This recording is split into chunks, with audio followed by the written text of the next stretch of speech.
Hey y'all, thanks for tuning in to Outdoor Indoor Texan. Today I'll be walking you through my favorite recipe for leftover brisket, jalapeno cheese brisket kolaches. Now kolaches in the Texan definition are essentially bread rolls stuffed with savory fillings like sausage, eggs, cheese, as well as oftentimes a little snap of jalapeno. They're portable, they're delicious, and they're as common as donuts or burritos when stopping for a roadside snack while driving through the great state of Texas. Make sure and check the description below for the ingredients and supplies necessary for this cook. And once you have everything put together, let's put that hunk of brisket in the freezer to good use. First up, grab a can of your favorite biscuit dough. Like the title says, this is the easy method. So we're working with a ready-made dough versus having to make one from scratch. After scaring yourself popping the tube open, simply lay out each piece of dough on a non-greased baking pan. Now take a piece of dough and work your way from the center out, flattening and stretching it until it's roughly just a bit larger than your palm.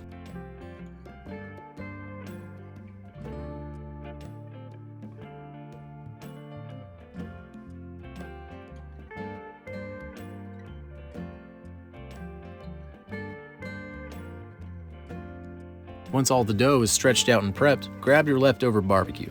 I'm working with a piece of brisket point that I then finely chopped. You're welcome to experiment with other leftovers, but I've found that brisket to be the showstopper, especially the fattier point muscle. Now just add a healthy pinch of brisket to each piece of dough. After the brisket, then add a large pinch of shredded cheese to each piece.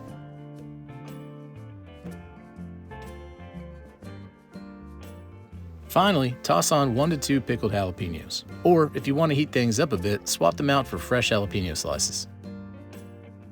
Now with all your ingredients added, fold the outside edges of the dough up and over your ingredients, pinching the edges together until you have a nice closed up dough ball.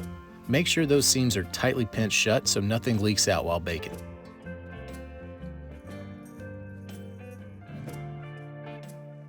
Also, make sure to place the pinched shut side down on the baking sheet.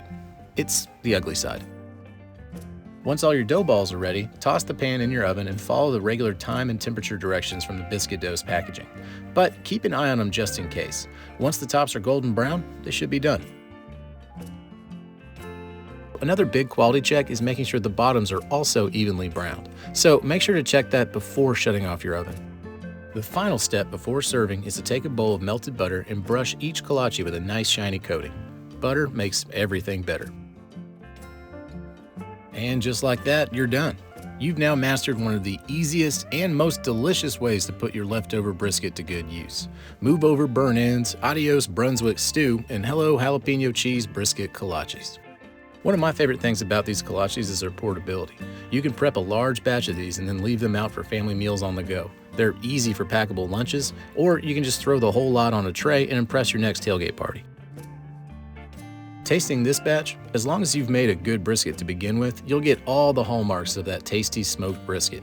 Then there's a creamy bit of cheese and a sharp bite of jalapeno, all rounded out by a buttery, flaky bread. It's pretty dang good. If you're looking to make that bite even better, sprinkle some musket powder or white label on it. If you've been following my channel long enough, you know I'm a huge fan of musket powder and all their different seasonings. The white label specifically is a combination of their fan favorite coffee-based rub mixed in with ranch powder, and it is awesome on barbecue. So it's no surprise it's excellent here. Also, the good people at Musket Powder were kind enough to give me a promo code I can now pass on to my viewers. Use the code TEXAN10 at checkout and they'll give you 10% off your entire order. Hell, tell them I sent you and maybe they'll even throw in a sticker. That'll do it for this recipe, and thank y'all so much for watching. Let me know in the comments below if you have any questions or want to add to the conversation.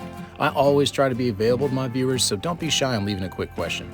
If you're new to the channel, I hope I've been helpful in sharing my perspective on things, and please make sure to like this video and subscribe to my channel for more great content to come. All right, y'all, take care.